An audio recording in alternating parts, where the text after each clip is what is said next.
السلام عليكم ورحمة الله وبركاته.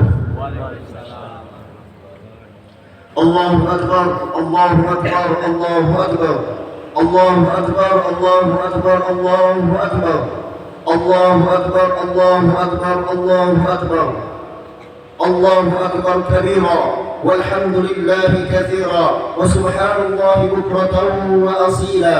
لا إله إلا الله وحده ونصر عبده وأعز جنده وهزم الأحزاب وحده. لا إله إلا الله والله أكبر الله أكبر ولله الحمد. الحمد لله الحمد لله أكبر الذي خلق الكون ودبر والذي خلق الإنسان ثم أماته ثم أقبر والذي أنزل القرآن فيه العظات والعبر. أشهد أن لا إله إلا الله وحده لا شريك له وأشهد أن محمدا عبده ورسوله. اللهم صل على سيدنا محمد وعلى آله وصحبه أجمعين. أما بعد فيا أيها الحاضرون أوصيكم وإياي بتقوى الله فقد فاز المتقون. قال تعالى إنا أعطيناك الكوثر فصل لربك وانحر إن شانئك هو الأبتر. Allahu Akbar, Allahu Akbar, Allahu Akbar. Semoga lisan kita tidak pernah berhenti untuk melantunkan pujian kepada Allah Subhanahu wa taala, Rabb semesta alam, yang mana sampai detik ini Allah masih memberikan kita kesempatan untuk sama-sama menunaikan salat Idul Adha. Salawat beserta salam semoga tetap terlimpah curahkan kepada baginda alam Nabi Muhammad sallallahu alaihi wasallam, yang mana berkat perjuangan beliaulah sampai detik ini kita masih merasakan kenikmatan iman juga Islam. Selaku khatib, saya mengajak kepada seluruh jemaah untuk sama-sama meningkatkan ketakwaan kepada Allah Subhanahu wa taala dengan sebenar-benarnya takwa, yaitu dengan cara melaksanakan, menjalankan perintah Allah dan menjauhi segala larangannya. Hadirin rahimakumullah, momen Idul Adha adalah momen yang sangat sakral dan penting bagi kita semua. Kenapa? Karena di dalam Idul Adha kita belajar tentang ketauhidan, kita belajar tentang ketaatan, kita belajar tentang bagaimana seorang orang tua dan juga anak mampu untuk memiliki akhlak yang baik. Tapi tak kalah penting, di Idul Adha ini kita pun belajar, dan ini akan menjadi tema khutbah kali ini. Kita belajar bagaimana kolaborasi antara orang tua dengan anak. Jika kita melihat kepada sejarah masa lalu, Nabi Ibrahim diperintahkan oleh Allah untuk menyembelih anaknya, yaitu Nabi Ismail, yang mana Nabi Ismail ini merupakan anak yang didambakan dan dinanti-nantikan oleh Nabi Ibrahim. Begitu juga Nabi Ismail. Nabi Ismail diceritakan oleh Nabi Ibrahim bahwa beliau disuruh oleh Allah untuk menyembelih Nabi Ismail. Begitu tawakalnya dan begitu ikhlasnya Nabi Ismail atas perintah tersebut. Coba bayangkan, jika seandainya Nabi Ibrahim tidak mau patuh, jika seandainya Nabi Ismail tidak mau patuh, dan jika seandainya itu semua tidak dilakukan dengan ikhlas dan tawakal, mungkin momen sakral ini tidak akan pernah ada. Dan itu semua adalah hasil dari kolaborasi antara orang tua dengan anak. Allahu Akbar, Allahu Akbar, Allahu Akbar. Hadirin rahimakumullah, kenapa kolaborasi antara orang tua dengan anak begitu penting?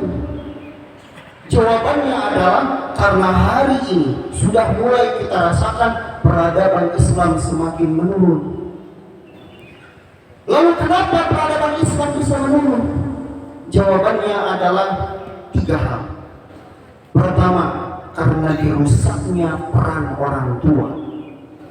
Yang kedua, karena dirusaknya pendidikan. Dan yang ketiga, karena dirusaknya para tokoh. Hadirin rahimakumullah, bagaimana dirusaknya peranan orang tua? Kita bisa melihat hari ini bagaimana orang tua sudah sibuk dengan urusannya masing-masing. Rumah yang seharusnya menjadi tempat ternyaman, justru hari ini rumah seakan-akan menjadi tempat yang paling jauh. Bapak ibunya sibuk dengan HP, anaknya sibuk dengan HP, semua sibuk dengan masing-masing. Yang mana seharusnya orang tua menjadi jembatan untuk kesuksesan bersama, tapi realitanya hari ini jauh dari yang kita inginkan. Sementara dalam kitab At-Tarbiyah wa Ta'lim disebutkan wasailut tarbiyah thalatha. Sumber pendidikan itu dimulai dari 3 hal. Dimulai dari 3 tempat. Yang pertama al-bait, yaitu rumah. Yang kedua al-madrasah, dan yang ketiga adalah al-bi'ah. Jadi sumber pendidikan yang pertama adalah rumah. Dan kita bisa saksikan hari ini bagaimana rumah yang seharusnya menjadi tempat ternyaman dan rumah menjadi tempat idaman, justru hari ini sebagian orang menganggap rumah itu tempat yang paling tidak nyaman. Makanya jangan aneh jika hari ini terkadang anak pulang malam, anak keliaran, karena semua sudah tidak bisa berkolaborasi di dalam rumah. Sementara disebutkan juga bahwasanya madrasatul ula. Seorang ibu itu adalah madrasah pertama bagi anaknya. Maka di sini menjadi titik yang paling penting bagi seorang ibu. Menjadi seorang wanita jangan pernah malu untuk belajar menuju jenjang yang lebih tinggi. Jangan pernah ada bahasa, buat apa saya sekolah tinggi-tinggi, toh saya akan balik ke dapur. Betul, Anda akan balik ke dapur, tapi ketika Anda balik ke dapur memiliki ilmu yang luhur, memiliki pendidikan yang luhur, Anda dapat membuat anak Anda menjadi luar biasa. Karena sejatinya anak kita adalah aset di masa depan, bukan hanya di masa depan, tapi juga kelak di akhirat. Berapa banyak kelak orang tua yang akan masuk surga, tapi ternyata ditarik masuk neraka karena di dunia anaknya tidak pernah diperhatikan. Jadi titik berat di sini adalah seorang ibu menjadi madrasah pertama. Tapi jangan lupa, ada yang lebih penting. Siapa? Ayah.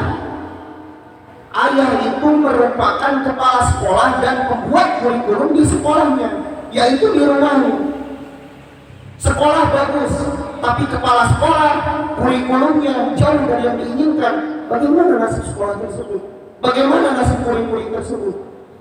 Maka dari itu penting kolaborasi antara ayah, ibu, dan juga anak. Selama ini kita sebagai ayah hanya mengandalkan istri di rumah. Yang penting anak bisa belajar. Kalau anak nilainya jelek, kita salahkan ibu. Tapi justru seharusnya yang menjadi garda terdepan adalah seorang ayah. Bagaimana dia mampu meramu kurikulum yang baik. Jika kita melihat kepada kisah masa lalu, yaitu kisah Muhammad Al-Fatih. Coba bayangkan, Muhammad Al-Fatih ini pemuda, tapi mampu menaklukkan Konstantinopel yang mana sulit untuk ditaklukkan orang lain. Apa kuncinya? Kuncinya adalah visi misi cita-cita dari leluhurnya dulu. Kita tahu Muhammad Al-Fatih ini punya kakek yang luar biasa, namanya Sultan Bayazid. Bagaimana dulu Sultan Bayazid ingin menghancurkan Konstantinopel tapi belum mampu. Yang akhirnya menciptakan kader. Siapa kadernya? Yaitu anaknya sendiri. Siapa? Sultan Murad II. Dan Sultan Murad, beliau kembali mengkaderkan anaknya. Siapa? Sultan Muhammad Al-Fatih.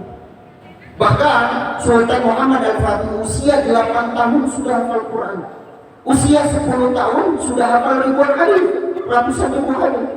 Bahkan usia 12 tahun sudah hafal 6 bahasa, sudah tahu 6 bahasa. Belajar ilmu fisika, kimia, semua Muhammad Al-Fatih bisa. Sampai pada akhirnya cita-cita untuk menaklukkan Konstantinopel itu bisa dilakukan. Hari ini umur 8 tahun masih joget-joget dengan ibunya, masih joget-joget dengan bapaknya dengan alasan gak apa-apa, anak masih kecil, kasihan kalau kita didik dari sejak dini. Padahal usia dini itu adalah usia yang paling tepat untuk dididik. Kenapa? Karena mendidik itu tidak bisa mendadak. Mendidik itu harus menduduk. Butuh proses, butuh waktu, bukan protes. Dan mendidik itu bukan hanya meniti, mendidik itu harus menata. Bukan hanya kita jalani, tapi harus kita arahkan. Mendidik itu bukan hanya mengajar, mendidik juga mengejar. Bagaimana orang tua hari ini mendidik anak, juga mengejar anak, mengevaluasi anak, sudah sejauh mana anak-anak kita berkembang. Dan mendidik itu bukan hanya kerja cerdas dan kerja keras, tapi juga mendidik yaitu kerjasama. Kerjasama antara anak, orang tua. Dan yang kedua, hadirin rahimahullah, dirusaknya pendidikan. Jadi peradaban Islam ini dirusak pertama melalui dirusaknya peran orang tua. Buatlah orang tua sudah tidak mau menganggap dirinya sebagai orang tua. Anggaplah anak itu hanya sebagai titipan Allah tanpa harus dibina. Dan yang kedua, yang paling penting juga adalah dirusaknya pendidikan. Dan kita bisa melihat hari ini bagaimana anak-anak kita. Jangankan ilmu agama, kali-kalian saja sudah SMP, SMA, ditanya 3 kali 6, mereka masih bingung. Kenapa? Karena sejak kecil anak kita nangis sedikit diberi HP. Lalu apa yang akan terjadi? Sementara umat ini, agama ini butuh penerus dan penerus. Bukan hanya penerus, kita ini butuh penerus. Bagaimana penerus akan hadir sementara kita sebagai guru, sebagai orang tua tidak mampu untuk mendidik anaknya? Maka jangan aneh hari ini jika melihat di sekolah-sekolah di sosial media, kita melihat guru dengan murid, mereka sosial media bareng, joget-joget bareng, sampai pada akhirnya mereka lupa dengan tujuan pendidikan. Untuk apa pendidikan kita ini? Kita lupa jika dulu Muhammad Al-Fatih punya cita-cita menaklukkan Konstantinopel, kita hari ini mudah hanya untuk menaklukkan kebodohan. Tapi ternyata kita ini lupa, kita terlena membiarkan anak-anak kita yang masih kecil terpapar dengan radiasi HP, terpapar dengan game-game online. Makanya jangan aneh jika hari ini judi online di mana-mana, game online di mana-mana, bahkan judi online sampai 900 triliun. Coba bayangkan. Mau dibawa kemana kelak nasib bangsa kita jika seandainya orang tua, guru, juga anak belum mampu berkolaborasi? Muhammad Al-Fatih itu bisa menaklukkan Konstantinopel bukan hanya karena visi misi orang tuanya, kakeknya, bukan, tapi juga ada visi misi dari gurunya, yaitu Syekh Ahmad Qur'ani dengan Syekh Samsuddin. Muhammad Al-Fatih itu sudah hampir putus asa ketika menyerang Konstantinopel, belum berhasil terus, sampai akhirnya perang sementara ditunda dulu, kata Muhammad Al-Fatih. Akhirnya Muhammad Al-Fatih merenung dan datanglah gurunya kembali menyemangati Muhammad Al-Fatih, sampai akhirnya alhamdulillah Konstantinopel bisa ditaklukkan. Artinya pendidikan itu tidak cukup hanya orang tua, tapi juga butuh seorang guru. Guru yang mendidik, bukan hanya mengajar. Hari ini guru hanya fokus mengajar tapi lupa untuk mendidik. Betul, mendidik itu yang pertama di rumah, tapi jangan lupa yang kedua itu adalah madrasah, sekolah. Sekolah harus kita bina, lingkungan pun harus kita bina. Dan yang ketiga, dirusaknya para tokoh. Jangan aneh Pak, Bu, para hadirin rahimahullah, jika hari ini ternyata banyak para tokoh yang terkena fitnah, banyak para tokoh yang hari ini masuk penjara. Jangan aneh. Karena memang sudah dibuat sedemikian rupa agar bagaimana tokoh sudah tidak lagi menjadi panutan. Makanya tugas kita hari ini adalah bukan hanya menyiapkan kader keluarga kita sendiri, tapi juga menyiapkan kader untuk umat. Karena umat ini butuh pembaharu. Bukan hanya sekedar membutuhkan orang yang ikut berjamaah sholat saja, bukan, tapi juga membutuhkan pembaharu. Maka marilah kita ciptakan kader-kader berikutnya. Kita ciptakan orang tua yang kelak menjadi orang tua yang bertanggung jawab. Kita ciptakan guru-guru yang hebat, dan kita ciptakan tokoh-tokoh yang luar biasa. Semoga Allah Subhanahu wa Ta'ala memudahkan langkah kita semua dalam mendidik anak-anak kita yang kelak akan menjadi aset di dunia dan di akhirat. Mudah-mudahan Allah Subhanahu wa taala memberikan keistiqomahan kepada kita semua agar terus bisa meningkatkan ketakwaan kepada Allah. Mudah-mudahan Allah Subhanahu wa taala menjadikan anak-anak kita teladan yang baik bagi umat. Dan yang terakhir, mudah-mudahan dengan ini semua, dengan usaha yang telah kita lakukan, negara kita menjadi baldatun thayyibatun wa rabbun ghafur. Marilah kita dukung menjadi Indonesia yang hebat, kita dukung Jawa Barat yang istimewa, dan mudah-mudahan Allah Subhanahu wa taala memberikan kita umur yang panjang juga berkah. Barakallahu li wa lakum.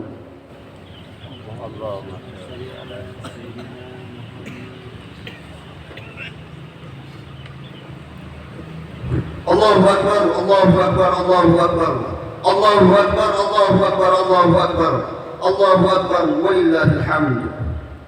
Alhamdulillahil malik ad-dayyan, wassalatu wassalamu ala Muhammadin sayyid walad Adnan wa ala alihi wa sahbihi wa tabi'ihi ala amri zaman. Wa asyhadu an la ilaha illallah wahdahu la syarika lah, wa asyhadu anna Muhammadan 'abduhu wa rasuluh. Allahumma shalli ala sayyidina Muhammad wa ala alihi wa sahbihi ajma'in, amin. فأيها الحاضرون أوصيكم وإياي بتقوى الله فقد فاز المتقون. أعوذ بالله من الشيطان الرجيم. بسم الله الرحمن الرحيم. إن الله وملائكته يصلون على النبي يا أيها الذين آمنوا صلوا عليه وسلموا تسليما. اللهم صل على سيدنا محمد وعلى آله وصحبه أجمعين. اللهم اغفر للمسلمين والمسلمات والمؤمنين والمؤمنات الأحياء منهم والأموات إنك سميع قريب مجيب دعوات. اللهم اجعل عيدنا هذا سعادة وتلاحما. اللهم سهل أمورنا وأمور والدينا وأمور أساتذتنا وأمور تلاميذنا وأمور أولادنا وأمور جميع المسلمين والمسلمات والمؤمنين والمؤمنات. اللهم نور قلوبنا بنور هدايتك كما نورت الأرض بنور شمسك أبدا أبدا برحمتك يا أرحم الراحمين. اللهم انصر إخواننا المسلمين. اللهم انصر إخواننا المسلمين. اللهم انصر إخواننا المسلمين خاصة المسلمين في فلسطين وعامة جميع المسلمين. ربنا آتنا في الدنيا حسنة وفي الآخرة حسنة وقنا عذاب النار. سبحان ربك رب العزة عما يصفون وسلام على المرسلين والحمد لله رب العالمين. عباد الله إن الله يأمر بالعدل والإحسان وإيتاء ذي القربى وينهى عن الفحشاء والمنكر والبغي يعظكم لعلكم تذكرون. فاذكروا الله العظيم يذكركم ولذكر الله أكبر. السلام عليكم ورحمة الله وبركاته. عيد سعيد وكل عام وأنتم بخير.